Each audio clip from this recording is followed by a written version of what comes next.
Hello, this is Chef John from foodwishes.com with Pear Clafoutis. That's right, at least every couple years I try to show some kind of version of this recipe, since not only is it incredibly versatile and will pretty much work with any kind of seasonal fruit, but this is also one of the easiest recipes of all time. Plus, it has a super cool, fun to pronounce name. Although since we're not using cherries, I believe we're actually supposed to call this a flognard, which may be the only other name more fun to say than clafoutis.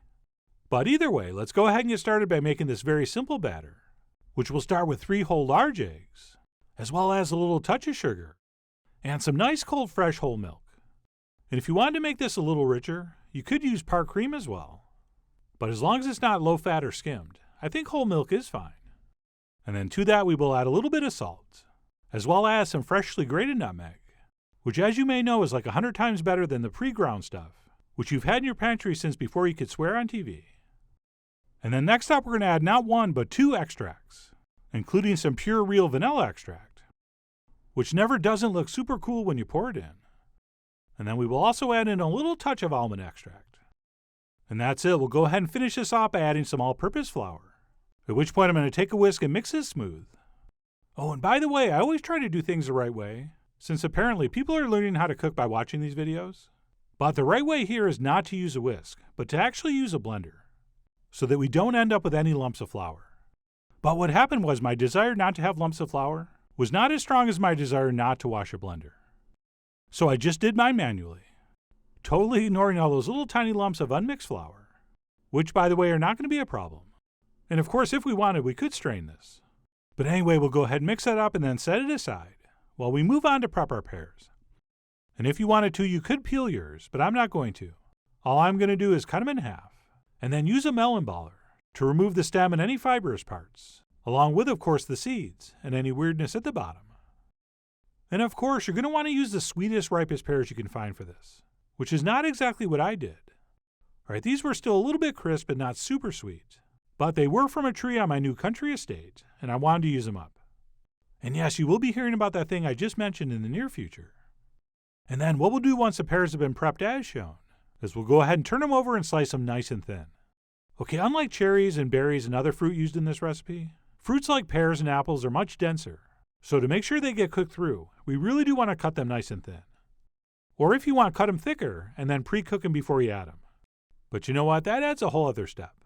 And unless you get paid by the step, cutting them nice and thin at this point is probably a better way to go. And then what we'll do once our pears have been properly prepped is go ahead and transfer those into a very generously buttered baking dish. But not quite all of them. Okay, we want to save about a dozen or so of our best slices for the top. But the rest of them we can go ahead and transfer in and distribute those as evenly as possible before we go ahead and pour in our batter, which we should probably give a little whisk to before we do. And as I mentioned, if you want to strain this, feel free. But my fear of little tiny lumps was not as great as my fear of washing a strainer for nothing. And trust me, those are not going to cause a problem, except maybe for professional bakers who are watching this, because believe me, those are really bothering them. So let's go ahead and end their suffering by covering everything with a nice big handful of slivered almonds, or as I actually prefer, sliced almonds. Okay, either will work, but I think the sliced have a better texture. And that's it. Once the top's been nutted, we can settle everything down with the holy trinity of the old poka poka, the old shaka shaka, and of course everybody's favorite, the old tappa tappa. And then once that's been accomplished, we can go ahead and place over our reserve slices in some sort of attractive pattern. And you would think a highly trained professional chef would be able to get these going all the same direction, but apparently that is not the case. And I somehow at some point switched directions. Oh well, that'll happen. And then what we'll do once we've made that a little prettier with our reserve pears is we'll go ahead and finish off the top by drizzling on and brushing over some melted butter. And you can't really brush butter on batter. In fact, you can barely say it. So I'm really just doing the brushing on the pears. And then once that's set, we can do one last optional step, which would be to sprinkle sugar over the top, which I think might make it look a little better once it bakes. But above and beyond appearance, since my pears weren't super sweet, I did go ahead and sprinkle some over the top. And that's it. Once that's been sugared, it's ready to pop into the center of a 350-degree oven for about 45 minutes or so, or until lightly browned and pleasantly puffed, and hopefully looking a little something like this. And by the way, once it's cooked, If you give it a wiggle, it should definitely have a jiggle. But if the center seems overly wet and loose, put it back in for a few more minutes. But happily this one was just right and looking gorgeous, which is actually one of the problems with this recipe. Right, these things always look like they're going to be way sweeter and richer and more decadent than they actually are. So just a little bit of a heads up. They are definitely not quite as desserty as you might think. And then if you want, you can eat these warm, but I do not recommend it. I think these are much, much better cold. Although some folks would argue, especially some French folks. But personally, I do recommend you let this cool down and serve it room temp or even better cold, which is what I did. And then I'm not going to do it to the whole dish, because I have no one to impress. But if you wanted to give the top a little more of a professional, shiny look, you could heat up some fruit preserves or some honey with a little touch of water and go ahead and brush that over the top, which I just did to this one slice. And it really does probably make it look a little nicer. But anyway, that's up to you. I mean, you are, after all, the judge Judy of your Pear Clafoutis, and I would have no objections whether you did that or not. But anyway, let me go ahead and grab a fork and go in for a taste.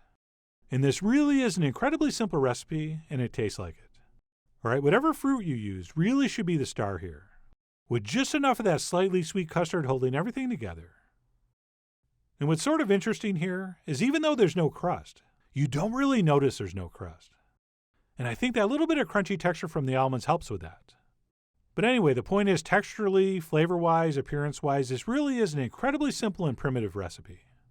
Of course, having said that, if you want to make things a little more exciting, you could garnish the top with a little bit of whipped cream, or creme fraiche, or even a scoop of ice cream.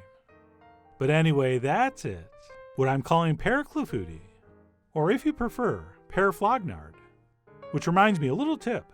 If you're ever feeling a little bit down, just start saying the word Flognard and see what happens. It is pretty amazing.